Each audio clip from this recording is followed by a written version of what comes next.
My employee is really testing the limits. What am I going to do?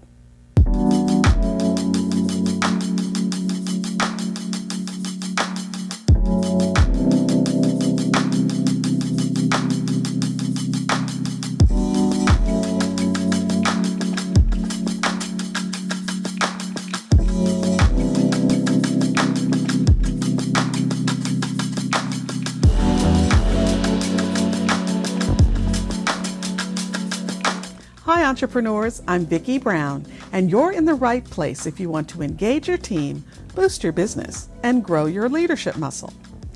Recently, a client came to me with a problem. She had a long-term, dependable, extremely capable employee. This young man was fast, detail-minded, had a great grasp of the company's systems and processes, and he had a breadth of knowledge that was beyond most of the other team members. And he'd been with the company for more than 8 years. So what was the problem? Well, my client felt like he was becoming slowly but surely unmanageable. Flexibility had always been a big development area for him. In fact, he hated it. And she wasn't sure if it went along with being so detail-minded, but whatever, he hated change, hated to alter the way things were done. In fact, he would actually put it back on the client. Why can't they do this, or why can't they do that? Not very customer-focused. She also mentioned that he had become short and demanding with team members. In fact, she thought they were beginning to walk on eggshells around him and even avoid dealing with him for fear of his reactions. I'll admit, when I heard all this, it seemed like a fairly simple issue. Give him a warning, tell him to shape up or ship out. And I told her as much. And then she began to list his qualities. He really was amazingly knowledgeable about so many processes in the business. His work quality was top-notch, and his work quantity was, well, otherworldly. And he was committed to his work and the business. In fact, his work ethic was so focused that it sometimes became myopic, and he struggled to see other perspectives. She felt torn. How could she deal with these growing problems without potentially losing an otherwise strong team member? So I asked her 2 questions. 1, was he always this way? And 2, if something changed, when and what? After she took a beat to think about it, she said that while flexibility certainly was always a development point for him, but no, it wasn't always this bad. It seemed like as time went on and his responsibility grew, he was becoming more difficult to work with, and he was challenging her at every turn. Okay, a quick time out here. Being challenged by your team members is actually a good thing.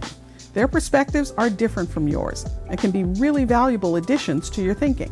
So by all means, let's keep that quality. And she agreed, but felt that where it crosses over the line is when decisions are challenged after they've been made, or someone keeps at you after you've said, this is the way we're going.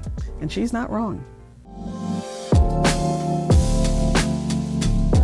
She had tried various strategies, having a heart-to-heart, being collaborative and inclusive, being directive, and none of it seemed to improve things for very long.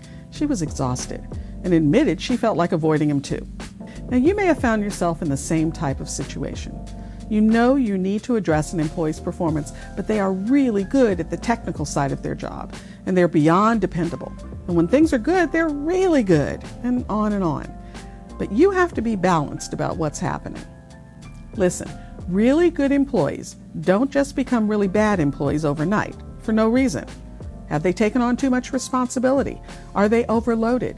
Maybe they just don't have the skills you think they have, and they're feeling underwater given your new expectations.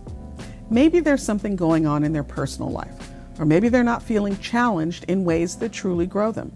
You know, once someone shows that they're good at something, we do have a tendency to put them in a box and expect them to keep doing that thing. But we have to recognize that that thing may have become boring for them. Or maybe it's something as simple as they need time away, so they can take a breath and get a better perspective. And the question of being unmanageable? Well, actually, no one is unmanageable. They're just people that we choose not to manage for one reason or another. To put it in a phrase, it's not them, it's you.